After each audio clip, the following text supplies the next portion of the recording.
Welcome to the Slop Farm. Enjoy the video. You start now by ensuring the padlock has enough battery and your finger is clean and dry. This improves scan reliability.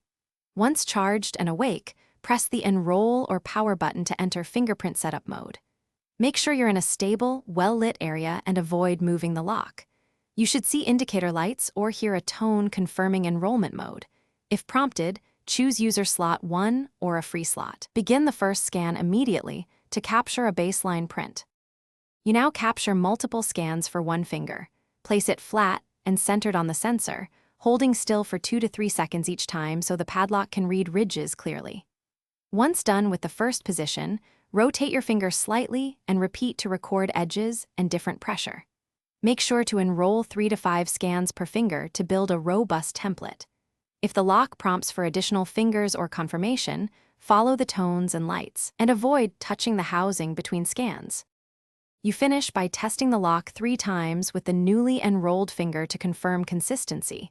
A successful sequence shows green light or an unlock tone.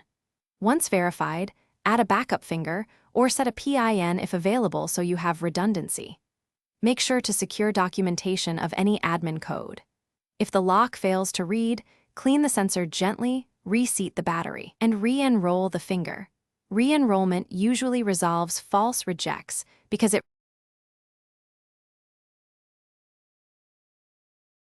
Thanks for watching. Consider subscribing if we helped you today.